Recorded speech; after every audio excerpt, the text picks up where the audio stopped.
No sé por qué la gente votó por mí. Because he's nice, because he's handsome, there's something incredible. Cansado de las noticias que no dicen nada. Nosotros tampoco decimos nada. Pero con sarcasmo. Incómodos, donde la verdad duele, pero da risa. Buenas tardes, 12:34 de la tarde de este miércoles 20 de agosto del 2025. ¿Cuál es mi cámara? Esta, la frontal, ¿no? Muy bien. Por el momento estoy solo. En teoría está llegando ya nuestra compañera María Laura Mieles, así que vamos a arrancar con todo lo importante. Siempre lo más importante en este espacio es que dejes tu like, dejes tu comentario, desde qué parte del mundo nos escribes y también que te suscribas. Es importantísimo que formes parte de esta hermosa comunidad de ChromaClick, que estamos ya por los 31,000 y pico de suscriptores, ¿verdad? Así que vamos que tenemos unas metas que nos hemos puesto importantísimos de cerrar el año con, ¿qué serán? Unos 50,000 dijimos. Muy demasiado, nos pidieron mucho. Bueno, y de entrada le vamos a dejar la encuesta que hemos creado en el canal, que es: ¿qué personaje del gobierno te parece más detestable? O digamos de la asamblea, ¿ya? ¿Andrés Guzmán, Andrés Castillo, Jorge Chamba o todas las anteriores? ¿Cuál de todos? No me tengan pereza. No me tengan pereza, dijo el presidente de la Asamblea, Nils Olsen. Y bueno, vamos a comenzar con la información. Ya sabes que también otra de las cosas que es importantísima para que este espacio siga es que dejes tus aportes. Lo puedes hacer a través de la cuenta de ChromaClick del Banco Bolivariano, la cuenta de ahorros que ves en pantalla, cuenta de ahorro ChromaClick SAS, ahí está el número 004-128-3273 del Banco Bolivariano, o también, a través del super chat en la que puedes poner $1, $2, lo que tú quieras. Voy a votar en este momento. Ya voté. Espero que voten también. Y quiero saludar a toda la gente que está en este momento con nosotros, que son 254 personas. No olvides dejar tu like, que es importantísimo.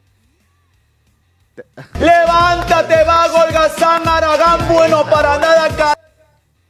Si a esta hora todavía estás dormido, ñaño, déjame felicitarte, porque eso significa que tienes cómo sostenerte, pues, ¿no? Que tienes cómo sostenerte para estar todavía ruco o acostado a las 2:30 del día. ¿Quién como tú? ¿Quién como tú? ¿Qué pasó? ¿Qué pasó? Estamos solo en off. Se desconectó la cámara, eso. Se desconectó la cámara principal, entonces estamos con la cámara amplia. Aquí estamos. IA, esto es IA, inteligencia artesanal.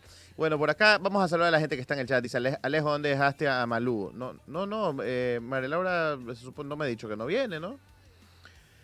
Pero bueno, vamos a conversar. ¿Qué dice por acá? Vamos a leer los mensajes de todos ustedes. Hoy está con nosotros en contados minutos Iván Sierra, de Negocios y Estrategias, con quien vamos a conversar sobre esta polarización entre buenos y malos que quiere instaurar o que ha instaurado el presidente Noboa en la discusión. ¿Qué más por acá? Dejen sus aportes, dice Gaby Capa. Así es, Calimán dice: no hay problema, Alejandro, te ayudamos con el programa haciéndote bullying. Ah, chistoso. Sí. Hoy es incómodo porque al parecer Alejo está solo. No. Por el momento nada más. Himno racista puso Calimán. Lo están fregando por los comentarios del cierre. Una raya más de... ¡Epa, Pablito! Yo eso no lo voy a leer. A ver, Jeremy, totalmente inapropiado. ¿Cuál fue el inapropiado? ¿En qué momento fue inapropiado? Si me ponen una pistola en la cabeza y me piden escoger a uno, les quito la pistola y me pego el tiro yo solito. Ah, caramba. Olsen no me da pereza, me da ira, sí, hasta un poquito de asco, dice Gaby. No sirven para malita. ¿Puedo votar todas las anteriores una vez más por el enano torero? Dijo María Cristina. ¿Cómo? Ábrete otra cuenta y votas de nuevo. Que no pagan la luz. ¿Quién no paga la luz? No, aquí no se ha ido la luz, papito. A ver, pensé que ya comenzaron los apagones.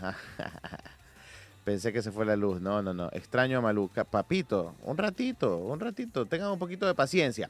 Bueno, comenzamos, chicos. Ya saben, la encuesta está abierta. Y quería conversar con ustedes porque ahora resulta que ya ustedes lo vieron en todas partes. Los comentarios, vieron en redes sociales el tema de los... Vieron en redes sociales lo que pasó el día de ayer, seguramente lo vieron en redes y en otros espacios, las declaraciones que dio el asambleísta Andrés Guzmán acerca del tema de salud. Y vamos a arrancar con el tema de salud específicamente y varias cositas que hemos venido escuchando en las últimas horas. Así que veamos qué dijo el asambleísta Guzmán, porque parece que no está pasando nada en el sistema de salud del país. La figura de emergencia, señor presidente y queridos legisladores, lejos de ser una herramienta de solución, es todo lo contrario. Se convirtió en una puerta abierta a la corrupción, a la discrecionalidad, debilitando la confianza ciudadana en las instituciones sanitarias. Hoy defendemos ese principio y debemos seguir defendiendo ese principio con responsabilidad. Y la figura de emergencia en el sistema de salud no puede solamente traérsela o ponérsela arriba de la mesa como una percepción y mucho menos como una presión y peor aún como una herramienta política del momento, como un recurso administrativo de conveniencia para ciertos grupos.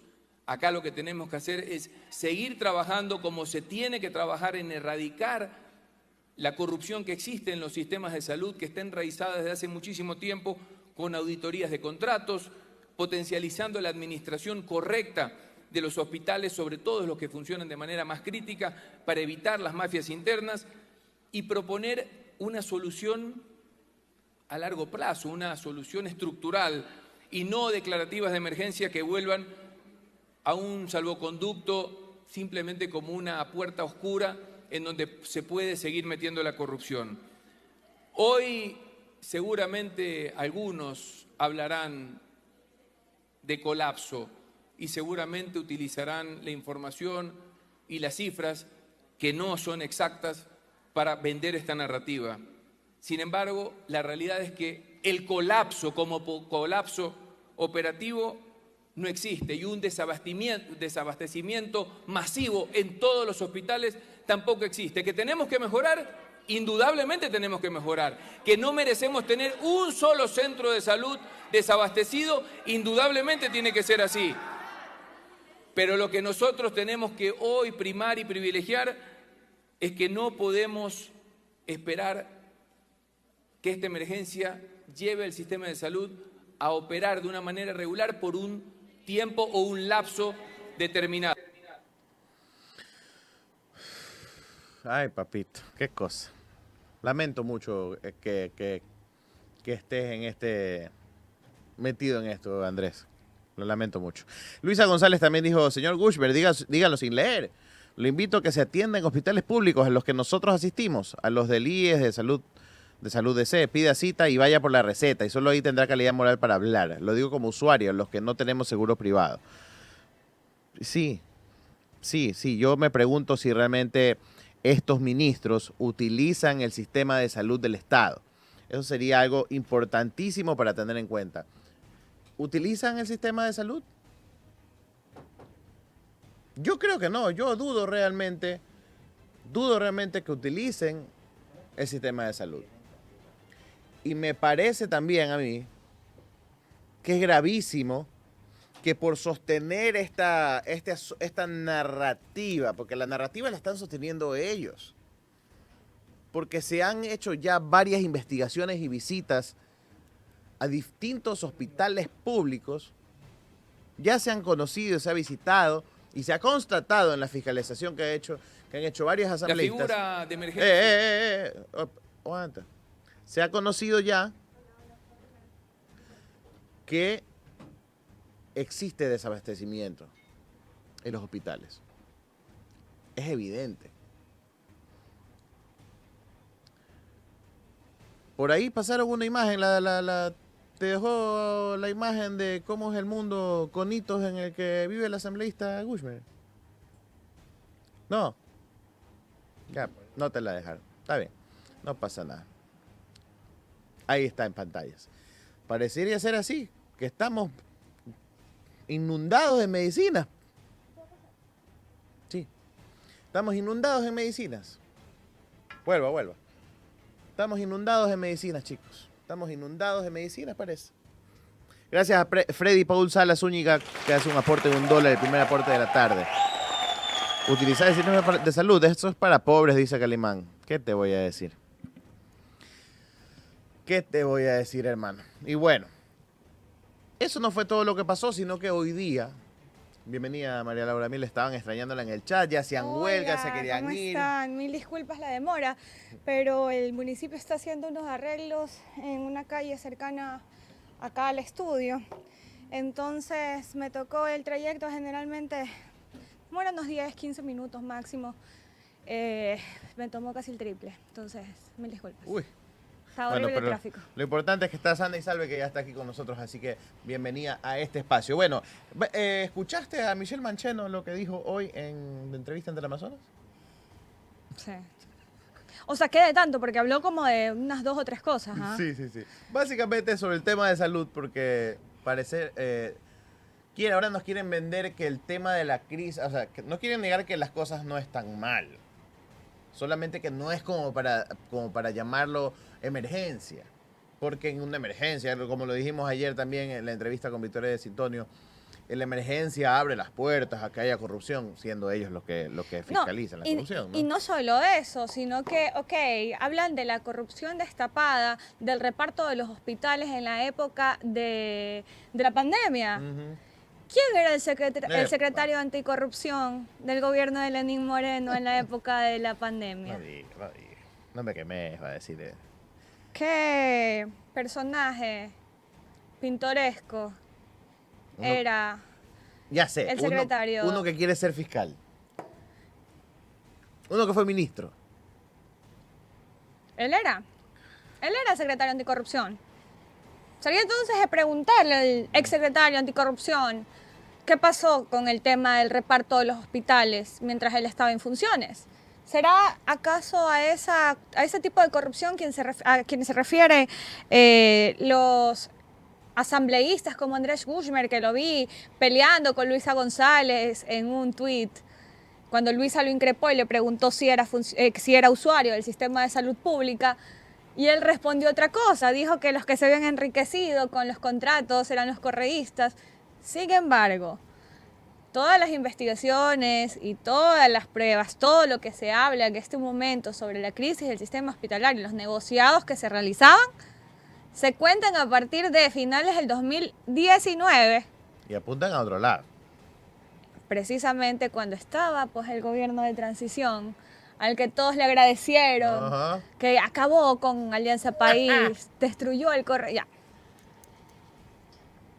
¿Quién era el secretario anticorrupción? Y ahora andan ensuciando a otro que está en sus filas también.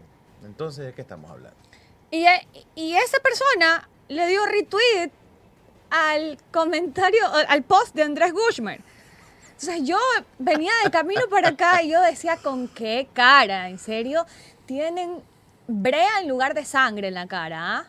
Brea. Parece que se han dado cuenta que aquí se trata de establecer simplemente una narrativa y un relato y hay que sostenerlo. Hay que sostenerlo porque la gente se cree el cuento. Entonces, como los que se creen el cuento se lo van a creer, sigamos en esa misma línea. Bueno, escuchemos a Michelle Mancheno, que dijo que declarar la emergencia en salud básicamente es una medida cortoplacista y que ellos están comprometidos con hacer algo a largo plazo. Así dice.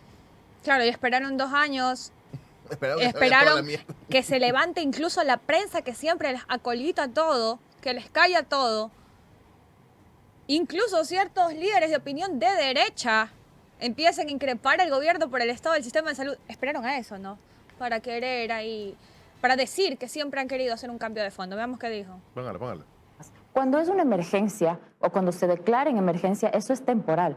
Aquí nosotros lo que se quiere hacer es cambios estructurales, totales. Sabemos que principalmente o la principal afectación que existe en el sistema de salud es la corrupción y eso no se lo hace con una emergencia. Además de eso, ayer los asambleístas en el Pleno, cuando se tuvo el debate respectivo, anunciaron que no cumplen las causales para poder declarar una emergencia. Sabemos que se tiene que mejorar, por supuesto. Todos estuvimos de acuerdo. De hecho, en la resolución que se la mocionó, se la trató, se la debatió, estuvimos de acuerdo toda la Asamblea. Pero no es para una emergencia. Hay que hacer cambios estructurales y es otra metodología la que hay que aplicar. ¿Qué es lo que falta para que se tenga que declarar en emergencia la salud si la crisis es grave? Sí, no negamos esto, pero una emergencia es, por ejemplo, una pandemia. un terremoto. Y aclaremos algo, sabemos que cuando se declara emergencia, otra vez se da pie para que exista estos procesos al apuro, para estos procesos con sobreprecio, que sabemos perfectamente, por ejemplo, lo que pasó en los hospitales en la pandemia. O sea, hay el terremoto de la corrupción y la pandemia de la falta de insumos. Son dos cosas que son muy graves. Sí, están de la mano, porque si es que hay corrupción, los insumos escasean también. Es decir, o se compran caros o se esconden las medicinas. Es una cosa que realmente se convierte en una pandemia. Bueno, lo que nosotros ayer en la resolución votada por la mayoría de los asambleístas que estuvimos de acuerdo es pedirle, por supuesto, al gobierno nacional que tome las precauciones, que tome las medidas y que tome las decisiones para que no exista esta desatención con los ciudadanos, que no exista este desabastecimiento de medicinas, pero no cabe una emergencia. Pero hacerle un exhorto al presidente para que trabaje en el tema de salud, más o menos así. ¿Cuáles son las palabras que ustedes decidieron para pedirle al presidente? Es la solicitud clara de que se atienda el sector de salud, pero no es un exhorto. Claramente hemos visto cómo la Asamblea muchas veces se ha abusado de esta palabra. Es una solicitud que se le pide al gobierno porque toda la Asamblea está de acuerdo en atender urgentemente este sector. ¿Y como Asamblea qué van a hacer ustedes para poder...? Básicamente está reconociendo que hay un desabastecimiento, simplemente que la palabra no es emergencia. Vamos a hablar más adelante sobre todas estas carencias que hay en este momento de los productos más básicos, ¿no? Del gas, de los derivados que se producen en la refinería. Entonces, ya se está empezando a sentir. Sin embargo, ahorita, bueno, vamos a darle paso a nuestro invitado del día de hoy, a Iván Sierra. Él es investigador. Iván, ¿cómo estás? Qué gusto. Hola, María Laura. Hola, Alejandro. Un gusto saludarlos y saludar a todas las personas que nos siguen a través de ChromaClick. Un gusto, a la orden. Igualmente, Iván. Estamos aquí contigo y queremos conversar algunas cosas. El tema principal que planteamos para esta entrevista era sobre el tema de la polarización y este discurso del presidente de dividir al país entre buenos y malos. Yo quiero arrancar con una pregunta, y es: ¿cómo perciben los ecuatorianos este discurso del presidente Noboa que divide el país entre buenos y malos? ¿Se han hecho estudios acerca de eso? Se estudia permanentemente, Alejandro, muy interesante la pregunta. Se estudia permanentemente la conversación pública y los distintos estímulos que la conversación pública recibe, tanto del gobierno que de alguna forma marca buena parte de la agenda, porque tiene pues toda una plataforma mediática muy robusta y muy activa a su servicio, como también de parte de otros actores de la conversación. Efectivamente, venimos en una escalada de polarización que en las últimas elecciones se notó. No, dos candidatos acapararon en la primera vuelta el 88% de los votos. Eso ya dice mucho. Y en la conversación general, cuando nos encontramos entre amigos, en el trabajo, en el bus, donde sea que conversemos, mientras más complicado se vuelve el tema, más nos vamos hacia los extremos o hacia el camino de la indiferencia, del yo no sé, ¿no? Pero esto no es casual y se viene cocinando hace mucho tiempo, no solamente de parte del gobierno, sino de la sociedad como tal, ¿no? La comunicación se ha venido simplificando a niveles mínimos históricos, ¿no? De lecturas muy cortas, de lecturas de viñetas, del predominio del storytelling por sobre los debates o la dialéctica ideológica. Y en el storytelling hay buenos y malos, hay el héroe y el villano, la princesa capturada, el obstáculo que es el bosque encantado, y para de contar. Así se repiten todos los cuentos infantiles y así se están repitiendo también todos los cuentos y las historias que deberían importarnos mucho más y que son mucho más complejas del devenir de un país. Yendo por el mismo lado, ¿la gente tiende a aceptar esta narrativa o cuestiona o ya como acepta esto de que hay buenos y malos, estos son los malos? ¿Cómo ves la respuesta de la gente, del público? Mira, hay que entender esto desde una perspectiva macro social, ¿no? El mundo occidental particularmente el continente americano, y si nos centramos específicamente en Ecuador, viene desde hace algunos años, 10, 12, 15 años, viene en un proceso de hiperfragmentación social. Y no nos vamos a poner densos en esto, sino al contrario, vamos a intentar ser lo más concretos.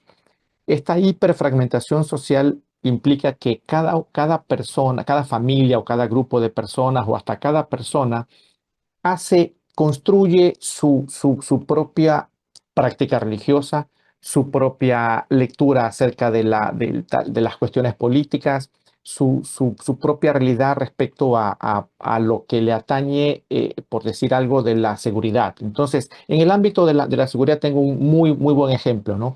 ¿Hacia dónde vamos como sociedad? Y se los pregunto a ustedes y se los pregunto a las personas que nos escuchan.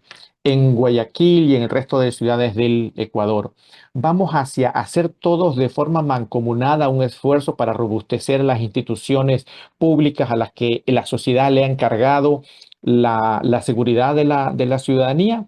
¿O estamos subiendo los muros de nuestras casas, poniendo serpentines de alambre de púas, poniendo cercos eléctricos y contratando guardias privados? Estamos en lo segundo. Eso segundo nos fragmenta, porque el momento que yo subo el muro y pongo el cerco de seguridad y pongo el guardia afuera con garita, yo solucioné mi problema de inseguridad. Obviamente no lo he solucionado para las 24 horas del día, pero sí cuando menos para cuando estoy en casa. Estoy seguro en casa. Y en ese momento me empiezan a importar menos los problemas de inseguridad a nivel nacional, porque yo al menos estoy seguro en casa, porque el fragmento al que me pertenezco lo logró solucionar.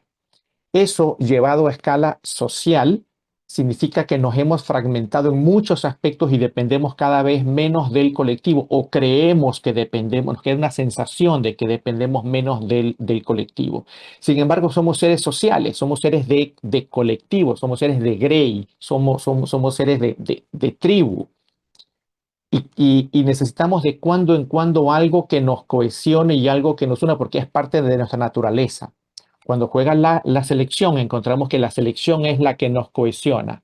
Cuando aparece alguien y dice, allá están los malos, que son los del narcotráfico, y yo soy el bueno que salgo a defenderlos a ustedes, a veces eso también funciona y también cohesiona, también une, pero une en torno a un storytelling, a una historia contada con cierta intención puntual, y que para que funcione en estos tiempos de lecturas cortas tiene que ser de manera sencilla: viñetas, buenos y malos, caperucitas y lobos. Justo mi pregunta va por esa línea, Iván. ¿Qué está haciendo o está siendo efectiva la estrategia comunicacional de la oposición para luchar un poco en contra de esta narrativa polarizadora en donde ellos son los malos? Que no solamente cuenta con la comunicación oficial, gubernamental, sino también con un aparataje del lado B del que muy pocas veces se habla, ¿no? Yo creo que está funcionando menos bien de lo que debería, ¿no? También tiene bastantes menos recursos para poder funcionar. Pero la narrativa de la oposición, y no me refiero solamente a Revolución Ciudadana, sino a todos los estamentos que forman parte de la oposición. Menciono Revolución Ciudadana porque es el principal partido opositor en la Asamblea y en la esfera pública, pero hay otros partidos y hay otros estamentos de la sociedad que están opuestos al menos a ciertas prácticas o políticas del régimen, ¿no? Tienen bastantes menos recursos, pero además están en una bifurcación del camino, o estamos como sociedad, ¿no? En una bifurcación del camino de ¿qué hacemos? ¿Nos metemos en el juego de Caperucita y el Lobo para intentar torcerlo y que los malos sean los que ahora dicen que son buenos y viceversa? ¿O nos vamos por otro camino, por un camino de diálogos más extensos, de diálogos más amplios, que tal vez tome más tiempo, ¿no? Porque sería meter a la sociedad en un ejercicio dialéctico de mediano plazo, cuando menos de 3, 4, 5 años, para generar hondas reflexiones. Y todo esto que estoy diciendo en este momento suena lindo en el papel, pero luego en la práctica, ¿quién lo lleva a cabo? Y sobre todo, ¿qué se pierde en el camino? Se pierden en el camino seguramente muchas pequeñas o no tan pequeñas batallas, ¿no? Hay un fenómeno muy interesante que lo estudia Miranda Fricker desde Inglaterra, que lo denomina ella injusticia epistémica, que es cuando la voz dominante de una sociedad es capaz de colgarle un rótulo de cualquier cosa a su opositor y en ese momento lo deslegitima, ¿no? Se vuelve injusta cualquier comparación entre lo que, en este caso, la oposición dice versus lo que el gobierno, que es la voz dominante, dice. Porque cuando hablan los otros, están hablando los malos. Y a los malos no los quiere escuchar nadie y no les quiere creer nadie. No creo que estemos en una gran posición de desventaja en el resultado final, pero sí creo que del un lado hay muchísimos recursos y una estrategia muy definida, y del otro lado está costando mucho porque estamos diciendo yo no soy malo, y el momento que hacemos el momento que hacemos una declaración en negativo, lo primero que estamos diciendo es malo, es decir, estamos repitiendo el discurso en este caso, de la voz dominante, y le estamos añadiendo un no, pero estamos ayudando a repetir, estamos haciendo eco de ese término que están usando del otro lado, ¿no? Como cuando uno en la jerga de los amigos dice, yo no soy mentiroso, o yo no soy tal cosa, yo no soy tal cosa, uno está repitiendo mentiroso, y está llevando a cabo la conversación en torno al concepto de mentiroso. Pues algo así está sucediendo ahora. ¿Y qué sucede? Porque yo ya desde hace algún tiempo, a título personal, estoy viendo que ya está sucediendo el que el malo deja de ser el político opositor, sino que ya se convierte el malo también en el coideario del político opositor. Ya, y vamos a hablarlo claros con los términos que utiliza el gobierno. Los narcos no solamente son los correístas, sino también son todos los que apoyan a los correístas en esta polarización que ellos realizan. Los que están a favor de los GDOs no son solamente los que son miembros de los GDO, sino también los que están en contra de todo lo que promulga el gobierno, más allá de si son correístas o no. Entonces, ¿qué pasa cuando esta polarización no solamente se queda en tu opositor político, en el líder de un partido o en una organización, sino ya se extrapola a tu compañero de trabajo, a tu familiar, a tu vecino, a las personas que son parte de tu comunidad? ¿Cómo contrarrestar, no solamente desde la oposición como jerarquía política, sino también desde la militancia ideológica que realizan todas las personas al verse atacados ya producto de esta polarización generada por el gobierno? En algún momento alguien va a tener que plantear otros andariveles en la conversación pública. Cuando digo alguien, no me refiero a una persona en particular, sino a algún colectivo tendrá que llevar la conversación hacia otro lado. Porque en caso contrario va a ser siempre una comunicación reactiva en torno a la agenda planificada, a la agenda temática o a la agenda de injusticia epistémica diseñada desde un lado, ¿no? Fíjate que en estas últimas semanas me parece que con mucho acierto se ha llevado buena parte de la conversación pública hacia los problemas de salud en los hospitales. Y hoy vimos, fíjate el efecto de eso, María Laura. Hoy o ayer vimos al asambleísta Gushmer hablar sobre aquello. No lo hubieran podido llevar a Gushmer a que declare lo que declaró, que además fue una torpeza, si es que ese tema no se lo hubiera puesto en la mesa de la conversación pública.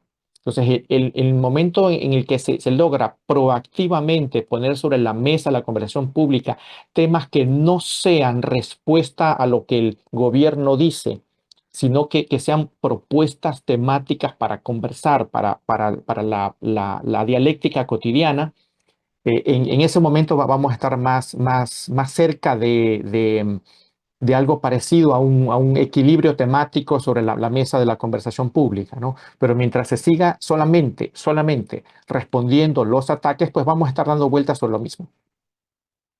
Consulta, Iván, ¿cuáles son los riesgos de este tipo de discursos estigmatizantes en la democracia? Em, los riesgos para la sociedad, que nos metamos en un formato de lo que Marcuse llamaba el pensamiento unidimensional, ¿no? Que es hacia allá, hacia donde nos quieren llevar, y no este gobierno, sino creo que desde hace algunos años, ¿no? Este em, conducir de la sociedad hacia una sola dimensión de conversaciones en cuanto a lo político, que es, ¿estás con los narcos o estás con la paz? ¿Estás con los narcos o estás con los buenos? Y efectivamente, narcos es el gran fantasma. Ustedes son bastante más jóvenes y no se acordarán, pero lo han leído, estoy seguro, o han escuchado o han visto a lo mejor las películas antiguas, muy antiguas de Hollywood. Los malos estaban en Vietnam, ¿no? Luego los malos eran los rusos, ¿no? Y ahora los malos son los narcos, ¿no? Pues es así, siempre vamos necesitando un enemigo grande allí, y cuando tengo bien puesto a ese enemigo y la gente le toma odio al enemigo, efectivamente lo que comentaba María Laura, lo que me preguntabas tú, Alejandro, le cargo ese mismo rótulo a otros y digo, tú eres como él. Y cuando la voz dominante lo ejerce con fuerza y las otras voces no se logran articular en torno a otro tema para llevar la conversación pública en otro andarivel, pues nos vamos a quedar todos dando vueltas sobre lo mismo, ¿no? Ese pensamiento unidimensional es extremadamente peligroso porque hace que la sociedad olvide todo el resto de la problemática, y por muy importante que sea la dimensión propuesta de la temática conversacional, siempre hay otras. Un país es muy complejo como para que su único problema sea quién es GDO, quién es narco y quién no. Hay muchas otras cosas como esta que se ha puesto sobre la mesa ahora de los problemas en los hospitales, eh, y otras que surgirán en su momento cuando haya quienes pongan temas sobre la mesa en materia de educación, en materia de seguridad social, en materia de bienestar. eh, Esperemos que no tengamos que poner sobre la mesa ningún tema en materia energética, de provisión de energía eléctrica en los próximos meses, etcétera. Iván, una última pregunta de mi parte. ¿Cómo ves la instalación de estas narrativas polarizadoras versus los resultados que ya tiene el gobierno, tanto en materia de seguridad, en materia de salud, lo que estamos viendo que ya queda en evidencia, ¿no? La total desarticulación del Sistema Nacional de Salud, en educación? Entonces no hay sector con cifras positivas en este momento para el gobierno. ¿Cómo ves tú la profundización de esta narrativa de polarización de los buenos contra los malos? ¿Es capaz de sostenerse hasta las seccionales próximas? ¿Le va a resultar o le podría resultar eventualmente al gobierno, o podría seguirle resultando esta polarización, esta pelea entre buenos y malos? Es que esto está bastante articulado, María Laura, ¿no? Porque no es solamente esto lo que estamos hablando de polarización, sino que en el camino eh, se nota que existe la intención, y se lo ha conseguido ya, de eliminar a ciertos cuadros de la oposición de posibles candidaturas, y a otros cuadros se los está intentando también sacar del camino, ¿no? Entonces, y las elecciones seccionales tienen sus propias particularidades, ¿no? Si estuviéramos a las puertas, o si dentro de un año tuviéramos elecciones nacionales, la gestión se puede sustentar sobre esto de lo que estamos hablando durante un tiempo, pero a la larga la gestión de un gobierno acaba pesando más que todo el resto, ¿no? Pero estamos no frente a unas elecciones nacionales, sino seccionales, y son 221 cantones. En muchísimos de esos cantones, dar con el líder especialmente carismático de ese cantón de 80.000 habitantes, de 90.000 habitantes, etcétera, puede ser más importante que la gestión presidencial, ¿no? y con todo el apoyo del gobierno para los GATS, conseguir el apoyo de líderes cantonales puede ser, no quiero decir fácil, pero sí bastante posible, ¿no? Que pueda conseguir muchos apoyos en base muchos, perdón, candidatos en base al apoyo que el gobierno ofrece a una potencial gestión posterior. Eso ya lo hemos visto muchas veces, que en las seccionales hay comportamientos que hay que estudiarlos provincia por provincia, y en algunos casos cantón por cantón, y dependiendo de los cantones hasta parroquia por parroquia, ¿no? ¿Qué se puede conseguir en ese sentido? Entonces, no estoy tan optimista de que la mala gestión se vaya a plasmar en resultados en las próximas seccionales, pero sí creo que al ritmo que vamos con este nivel de gestión y de ejecución, si se mantuviera así 4 años, que sería lamentable, las próximas elecciones presidenciales encontraríamos, por mucho trabajo comunicacional que se haga, no va a ser suficiente para tapar una gestión catastrófica en caso que llegue a hacerlo así hasta los previos del 2029, que serán las próximas elecciones. Te iba a consultar, ¿qué dicen los datos acerca del presidente Noboa? ¿La gente lo sigue viendo como ese presidente joven, como esa nueva política, o ya comienzan a aparecer señales de desgaste? Falta tiempo para que aparezcan más señales de desgaste, aunque cronológicamente él está en el poder desde noviembre del 2023, es decir, estamos hablando de casi 2 años. Su primer periodo, este periodo que completó, el de Guillermo Lasso, fue percibido como que estaba como de paso, como de prueba, como empezando, lo que sea, y todavía se lo sigue considerando un gobierno que está empezando. Todavía hay una porción importante de la sociedad que dice no está siendo un buen gobierno, pero aún le falta tiempo, ¿no? Entonces, allí eso es alrededor como del 30 y tanto % que dicen aún le falta tiempo, espérenlo, todavía falta.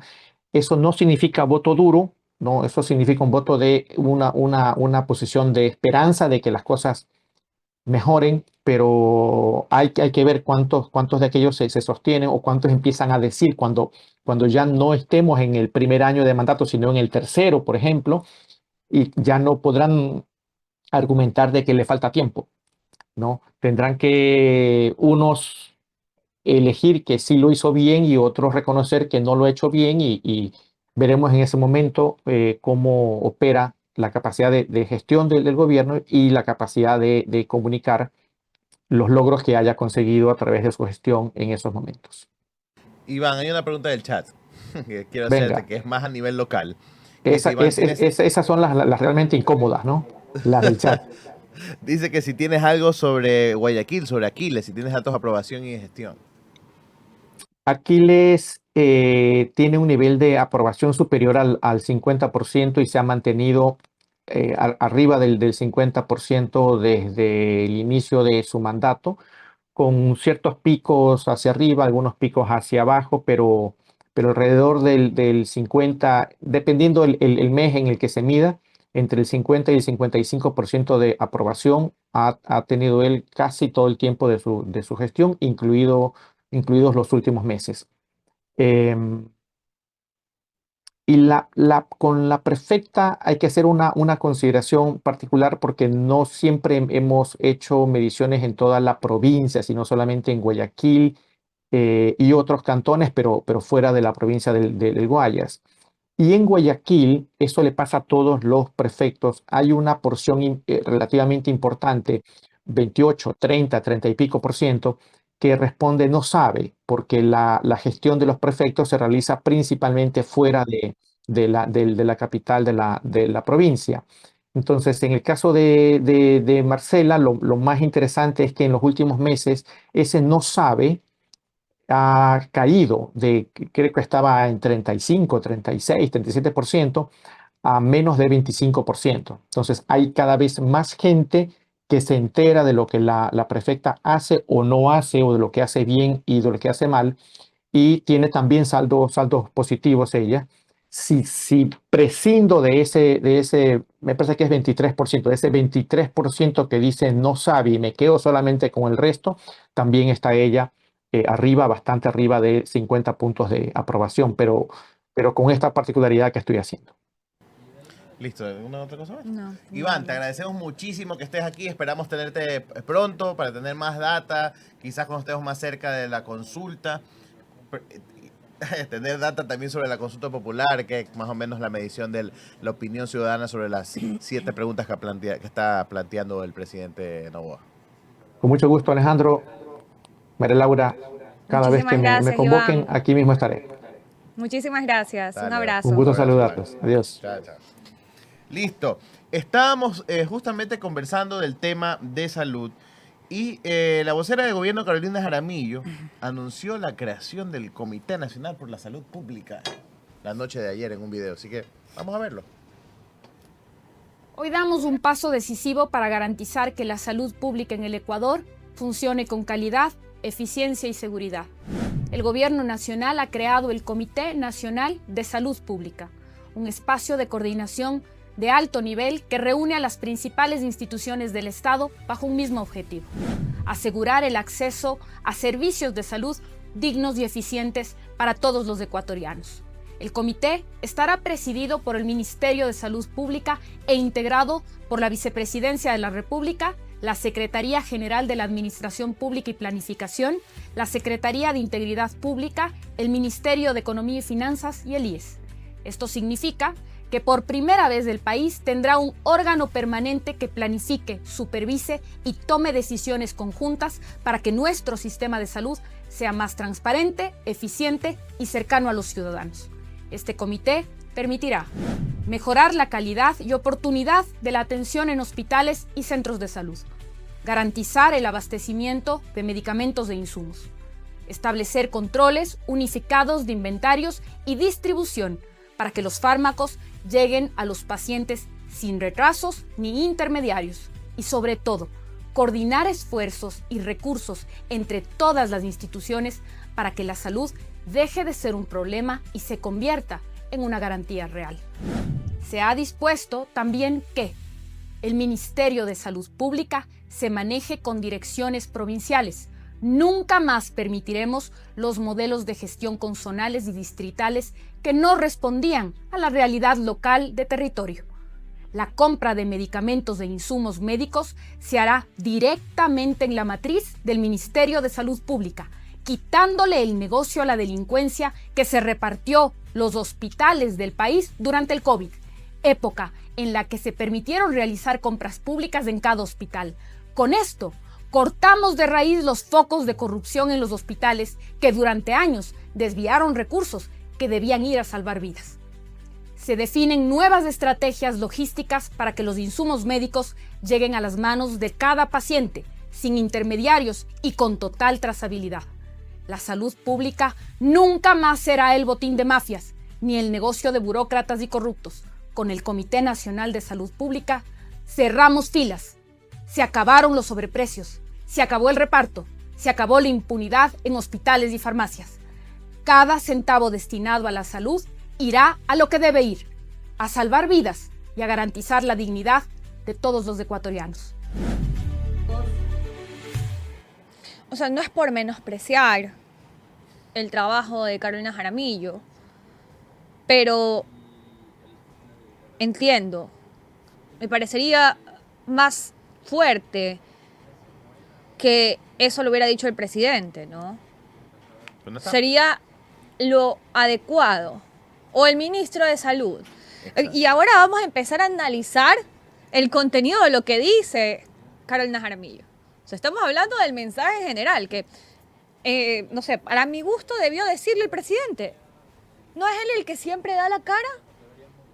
¿No es él el que siempre está frenteando de todo? La evidencia dicta lo contrario. En primer lugar. En segundo lugar, la vocera Carolina Jaramillo anuncia la creación de un comité conformado por ciertas instituciones, pero ya existe esa institución. Y ya lo vamos a ver más adelante quién la responde, Carolina Jaramillo. varias personas ya le respondieron, Sí. pero ya existe, ¿no? Fieles ellos a su ideología de vender como nuevo lo que ya se había hecho antes. En segundo lugar. En tercer lugar, habla de los repartos de hospitales durante el COVID. Y yo vuelvo a preguntar, ¿quién era el secretario anticorrupción del gobierno donde se repartieron los hospitales en la época del COVID? Era José de la Gasca. Él era el secretario anticorrupción. Y, o coincidencia, funcionario de confianza de este gobierno. Halagador con sueldo público. ¿Por qué mejor no empiezan por ahí? En cuarto lugar, habla de cerramos filas, se acabaron los sobreprecios, se acabó la corrupción. Ya entregaron las pruebas a Fiscalía. Ya hay investigaciones en curso sobre el estado de cada hospital y el papel o el rol de las personas que dirigen estos hospitales y sus conexiones con gente que trabaja con ustedes mismos. Ya hay investigaciones en Fiscalía. Ya están los procesos corriendo. Como para que me hable de cerrar filas, de que se acabaron los sobreprecios, se acabó el negociado. Ya están todos estos temas en conocimiento de la justicia, ya está la justicia actuando. Ya ofrecieron un plan de contingencia a los hospitales en donde ni siquiera hay una vía, donde ni siquiera hay dextrosa o cloruro para poner un suero. Ni siquiera hilo para suturar. Ya tienen un plan de contingencia. Que básicamente es eso lo que la gente está esperando. Que le digas cómo le vas a resolver el tema del abastecimiento de medicinas en los hospitales, cómo vas a readecuar los hospitales que están abandonados. Es lo que la gente quiere saber. Este discursito, Y además lo mismo de en siempre, futuro, queda ¿no? en nada. Claro, haremos, sucederá, siempre es en futuro. ¿Cuándo está resuelto? En tantos días va a estar abastecidos los hospitales. Eso es lo que la gente está esperando, que le digas. Vamos a intervenir de manera urgente en los hospitales y en tantos días No, van a ni estar siquiera, abastecidos. ya se Nada. intervino. O sea, yo ya espero intervino, claro, resultados. exacto. Esto de aquí tiene más de 2 semanas en conocimiento de las autoridades. O sea, a nivel de opinión pública, ¿no? Es obvio por que ellos supuesto. conocen de esto desde hace mucho tiempo atrás. Pero yo a este punto, lo que espero como ciudadana es que me digan, intervinimos estos hospitales, encontramos estas irregularidades, estas conexiones, y esto hemos llevado a la justicia, está en manos de Fiscalía, que está haciendo su trabajo.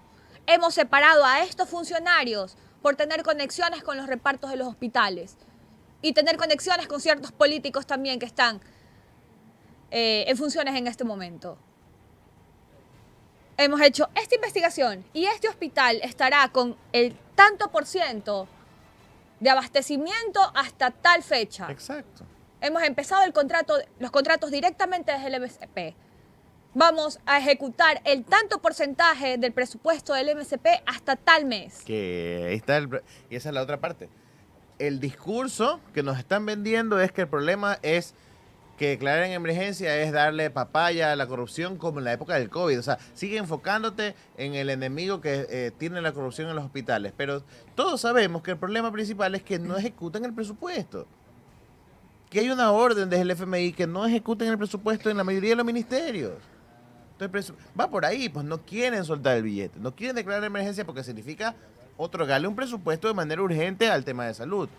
Pero por ahí no van, armemos un comité, la típica, vamos a crear la comisión de la comisión de la comisión. Resultados, chicos, y como lo comentó María Laura, Cristina Jácome criticó esto porque obviamente se sostienen en el discurso de crear cosas como si no existieran, y ya existía el CONASA. Pónganse en pantalla el tuit de Cristina Jácome. Un Comité Nacional de Salud Pública. ¿Desconocen acaso que ya existe el CONASA, el Consejo Nacional de Salud, creado por mandato constitucional, encargado de coordinar las políticas de salud pública en todo el país? Reinventar lo que ya existe no garantiza eficiencia ni mejores resultados. El país necesita fortalecer las instituciones existentes, garantizar el abastecimiento de medicamentos e insumos, mejorar la calidad de atención en hospitales y luchar contra la corrupción de manera efectiva. Duplicar estructuras puede generar burocracia innecesaria y retrasar la respuesta a los ciudadanos cuando la prioridad debe ser asegurar el derecho a la salud y por ende el derecho a la vida de todos los ecuatorianos. Claro, porque ellos quieren ser eficientes, despiden funcionarios públicos y crean un comité. No tiene sentido. Byron Andrade es un aporte de $1,99 libras esterlinas. Es el mismo gobierno de Lazo, siempre en futuro, la misma. Y también hizo un aporte. Hubo 2 aportes más, creo que fue Calimán, que puso $1. Sí, aquí está, $1 canadiense puso Calimán. Y Adrián López puso $2. Gracias, chicos, por su labor informativa. Ya leímos los aportes, así que, bueno. ¿Qué más? Quería contarles que salió un reportaje. Yo creo que con este temita nos vamos a quedar hasta que termine el programa, porque es un temita pepa. Ecuavisa publicó un reportaje que habla de un informe del Departamento de Estado de los Estados Unidos, donde hablan maravillas de la lucha contra el crimen en Ecuador y el buen trato de la policía y Fuerzas Armadas a los ciudadanos, y que aquí es un reino de paz. Obviamente no fue así, pero ñaño, pareces enemigo. Yo me imagino cómo está el otro diciendo, oye, habla serio. Póngase el reportaje, por favor. Estados Unidos cada año prepara un informe sobre prácticas de derechos humanos en todos los países del mundo. El informe lo elabora la Oficina de Democracia, Derechos Humanos y Trabajo del Departamento de Estado. El documento analiza los hechos que se han desarrollado durante el 2024 y en el capítulo de Ecuador se destacan las acciones del gobierno en materia de seguridad pública. Sin embargo, se señala textualmente lo siguiente. Entre los problemas significativos de derechos humanos se incluyen informes fidedignos de ejecuciones arbitrarias o ilegales, tortura o tratos o penas crueles, inhumanas o degradantes, arrestos o detenciones arbitrarias y graves restricciones a la libertad de expresión y la libertad de prensa. El documento agrega que el gobierno tomó medidas creíbles para identificar y sancionar a los funcionarios que cometieron abusos contra los derechos humanos. También afirma que el régimen investigó y procesó los casos de violencia y las amenazas probablemente perpetradas por actores no gubernamentales contra periodistas y funcionarios públicos. El informe recoge también que 7 líderes políticos y funcionarios electos fueron asesinados durante el 2024. Otro de los aspectos que aborda este documento son las denuncias que realizaron varias organizaciones no gubernamentales sobre detenciones arbitrarias por parte de la policía y el ejército durante los estados de emergencia declarados por el gobierno. Solo entre el 8 de enero y el 8 de abril de 2024, el informe recoge que se registraron al menos 5 detenciones arbitrarias, 3 por parte del ejército y 2 por parte de la policía. Sin embargo, para el Comité Permanente de Defensa de los Derechos Humanos, la cifra se queda corta y se remiten a datos oficiales, ya que según el gobierno en 2024 se detuvo a más de 11.000 personas, pero apenas se iniciaron poco más de 190 investigaciones previas, por lo que entienden que muchas de esas detenciones no fueron judicializadas y por ende pueden ser consideradas arbitrarias. Hasta el momento, ni la Cancillería ni los ministerios del Interior o de Defensa se han referido a los señalamientos que realiza el Departamento de Estado estadounidense. ¿Qué le diría? ¿Tienes video? ¿Qué le diría Novoa a Trump después de este informe? ¿Lo tienes ahí? Póngalo. ¿Qué pasó? Pero digo, escucho a alguien que está hablando ya. Sí, mi mujer me... Ajá. No me quemes. ¡No me quemes! No me quemes, Donald. No me quemes. O sea, estamos hablando de que el Departamento de Estado de los Estados Unidos, que es tu socio, tu pana, tu aliado, te saca este documento con el tema de los límites que se rompieron en el trato con los policías, los militares, ejecuciones extrajudiciales, detenciones arbitrarias. Ay. Lo que gente que trabaja con los derechos humanos ha venido repitiendo ha venido luchando, Ajá. no solamente en las calles, sino también en los juzgados, que han estado repitiendo, hablando como loquitos solos, porque ni siquiera les daban espacios en estos medios. Me alegra mucho que tenga que haber salido este documento filtrado, ¿no?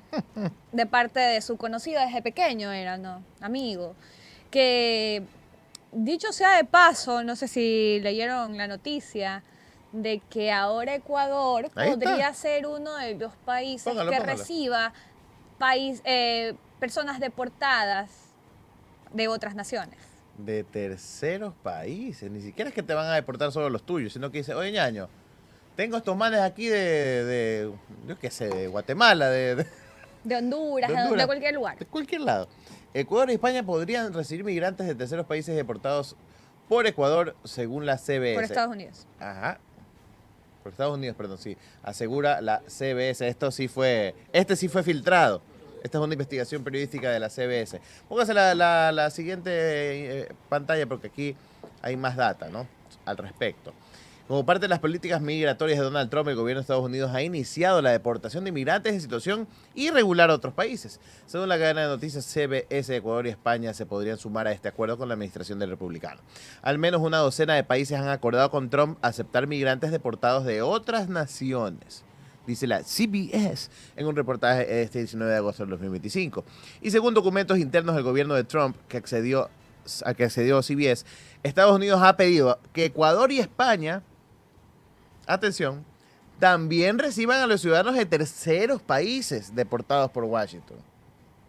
Porque aquí hay trabajo como loco, hay una salud bollante. No Manden, solamente eso, manden, Alejandro, sino que este es el país que fue a dejar botados cientos de presos de otras nacionalidades a la frontera, diciéndoles, no regresen ya, Claro. 40 años no pueden volver. Hable serio, maestrito. De Está la aquí no línea. pasas. Sin haber coordinado con el país vecino, sin haber coordinado la petición para extradición, absolutamente ningún proceso legal, ningún conocimiento del otro país, solo los fueron a dejar botados en la frontera. Ese es el país donde, como dijo Alejandro, el sistema de salud es un desastre, el sistema de educación también, la inseguridad campea, el desempleo igual, y ese es el país que va a recibir a migrantes deportados de Estados Unidos que ni siquiera son de acá. El nuevo Ecuador. Pónganse el documento porque para terminar de leer, ¿qué decía ahí? A ver, consultados por CBS, un alto oficial del Departamento de Estado estadounidense indicó que no comentan sobre el contenido de negociaciones diplomáticas. Pero el Departamento de Estado está haciendo todo lo posible para apoyar las políticas de mantener a Estados Unidos seguro al deportar migrantes. ¿Ok? Estados Unidos seguro, el resto, jódanse. ¿Qué dijo? En la siguiente imagen es del secretario, ay, no se ve bien, ¿verdad? Es de Marco Rubio, secretario de Palacio. Espérate, no se ve bien. Pero bueno, hay una perlita que se mandó el secretario Rubio. Ya les voy a leer. Ya me quedé con la pica. Ya les voy a leer qué dijo. No se vayan, quédense ahí. Ya no queda nada, ya estamos hasta pasado de tiempo. Pero ya lo encontré rapidito. Aquí está. A ver, dijo lo siguiente. Lo digo sin disculparme. Estamos buscando activamente otros países para que acojan a personas de terceros países. Marco Rubio, secretario de Estado de los Estados Unidos en abril de 2025. ¿Cómo? Buscando activamente quién nos coja todo este paquete de gente que se nos vino con la Yo araña. pregunto así. Ay, Desde Dios. conocer algunos casos de simpatizantes de la ideología derechista, de incluso el mismo presidente Noboa, ¿no? De simpatizantes de Noboa, que son los primeros xenófobos en pedir que los venezolanos se vayan a su país. ¿Cómo? Ecuador para los ecuatorianos y todo eso. ¿Qué pensarán de estos acuerdos que están realizando sin consultarles, sin mencionarles? Que básicamente los medios de comunicación internacionales tienen que filtrar para que nosotros nos enteremos. Sería muy interesante. Se dirán que es mentira del correísmo. Y esta misma gente es pro-Trump. Ah, claro. ¿Cómo? Obviamente tenían las gorras de maga. Vamos. Claro, totalmente. Hacen el bailecito, algunos en TikTok. de Totalmente. Trump. Vamos, viva Trump, mándenme migrantes. Estamos en la gabardina poliéster. Mándame los migrantes de Pero otros bueno. países, mándamelos. Chicos, 1:33:16. Ha sido un hermoso programa. Gracias a ustedes por sus aportes, por estar ahí, por sus likes, por compartir esta transmisión, por suscribirse, por supuesto. Y vamos a seguirla con más, porque en este país no se detienen las sorpresas en las noticias y la información. Lastimosamente. Sí, por desgracia. Pero bueno, eso nos da la chance de que tengamos contacto a diario. Así que los esperamos mañana, que será seguramente un lindo día jueves. Así que disfruten. Un abrazo. Nos vemos, bye. No sé por qué la gente votó por mí. Because he's nice, because he's handsome, there's something incredible. Cansado de las noticias que no dicen nada. Nosotros tampoco decimos nada. Pero con sarcasmo. Incómodos, donde la verdad duele, pero da risa.